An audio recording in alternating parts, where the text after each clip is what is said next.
关注民生服务社会新闻广角，每晚8点与您相约，欢迎收看今天的节目。在咱们泉州生活着不少外国友人，他们从事着不同的工作，也在不知不觉当中成为多种文化的传播者。泉州师院有一位外教名叫马克思，这段时间他十分的忙碌，他正在自己策划制作一部关于中国的视频短片。Eu vim morar na China em setembro de 2002. Naquele tempo eu vim a convite do meu irmão. Eu tenho um irmão que já está morando aqui há mais tempo, trabalha com comércio. 泉州的景色，泉州的面孔，这段视频里几乎所有的元素，泉州人看了都会非常熟悉，唯独这配音，咱是一个字也听不懂。听不懂就对了，这是葡萄牙语。这段名叫《中国生活》的视频，主要是拍给巴西老百姓看的，而视频的策划、拍摄、配音、后期制作，几乎都是由这位46岁的巴西老外马克思一手包办。马克思是泉州师院的英语教师。2002年，他横跨半个地球，从巴西东北部城市巴伊亚来到中国东南沿海的泉州。I have a brother that has been living here for a longer time. My brother works with shoes. He's a tradesman, businessman. My brother had this job opening. They offered him a job in Quanzhou in a private school.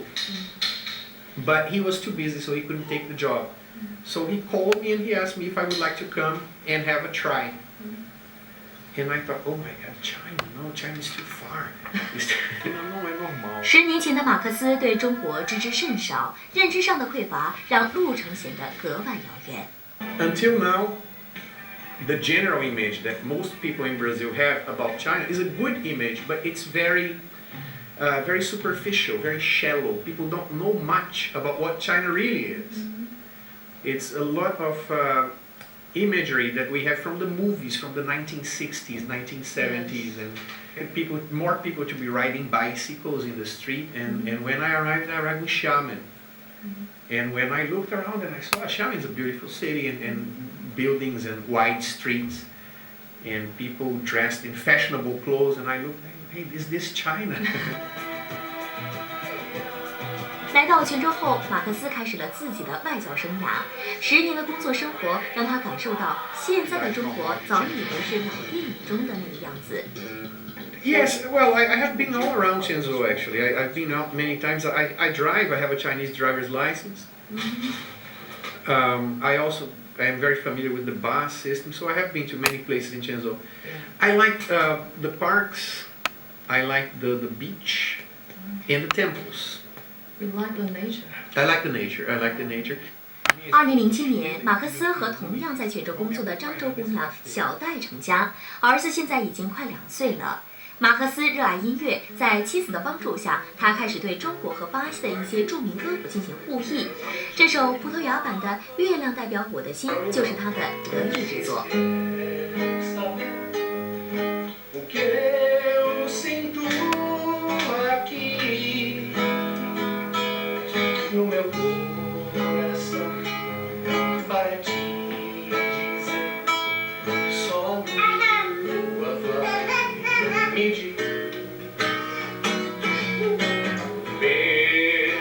Is online and people will say, "Oh my God, it's so beautiful. Is it your song?" I say, "Yeah."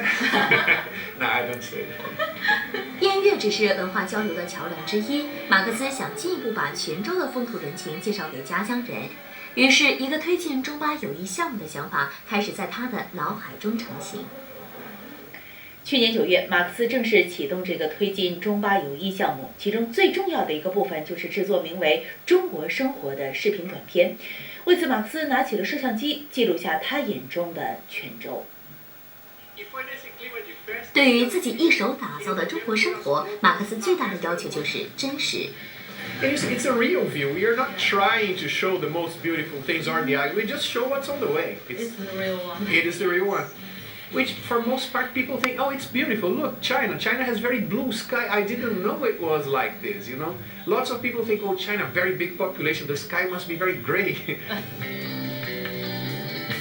马克思喜欢把摄像机放在车上，一路开车经过泉州的大街小巷，让巴西观众自己看看泉州。当然呢，这里也有不少让巴西人感到熟悉的有趣镜头。People say, "Hey, 3 people in a motorcycle." We have that in Brazil. We have that. Brazil is a developing country. In Brazil, you see 3, 4, 5, 6 people on a motorcycle. 在马克思的计划当中，中国生活将每个月做成1期，每期3个主题。第1期首先介绍泉州的总体景观，然后是休闲生活。在这里，马克思选择了他很喜欢的森林公园。Oh, see this. The feeling they have, say, hey, it's just like Brazil. Yeah, our children everywhere. And they play the same. They may look a little different, but the way of playing and the laughter and the games are the same. 而在第3部分，马克思介绍了一个非常重要的东西——钱，因为他希望看中国生活的巴西人不仅仅是看着玩，还能学到点有用的东西。25 quid. So people can have a better, because sometimes they come to China and say, hey, but the money is renminbi, but when you ask the price, nobody says 6 renminbi. 对于中国，对于泉州，需要介绍的东西太多了。马克思想办法在有限的空间里多揉进去一些元素，比如他特别喜欢找各式各样的中国流行歌曲作为视频的背景音乐。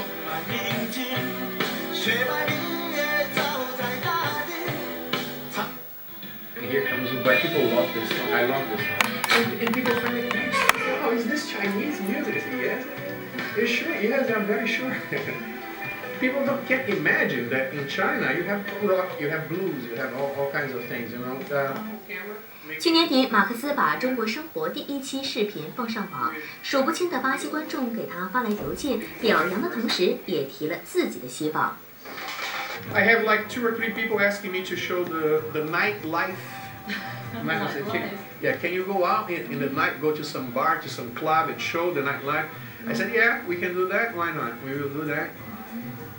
Just this morning, I got an email from a teacher in the university in Brazil, and he asked, can I show your video to my students? I said, of course, that's the purpose. 热烈的反响让马克思很有干劲儿。中国生活第2期很快开工了，这期的重头戏当然是春节。Related, because we went to the supermarket, Yonghui, on the Spring Festival Eve, just one day before. So you had everything in red and golden everywhere, in the Chinese festival music everywhere, and people were happy, shopping and smiling, you know, that new clothes, that feeling of Spring Festival. Very, very afraid because you're not allowed to make video in the supermarket, right? And like this, and just waiting that they say, hey, stop that, stop. But luckily nothing happened, it was okay. Wow. Only when we were about to go home, already on the line to pay the bill, on the cashier, then the security guard came. But he was very, very polite. He came and said, hey, Zagaman. 除了介绍中国的视频外，马克思还打算回巴西拍摄一个巴西版本来推荐给中国朋友，而他的中国生活依然会以泉州作为大本营。Yeah, that's great. That's great. That's all. I would like to, in the future, to be able to, let's say, have a house here, and this be like my main home. Brasil e China. Será que vale a pena a gente se aproximar? 好，下面进入今天的泉州24小时板块，来看一组其他方面的社会短消息。泉州24小时由意大利铁纤维灯冠名。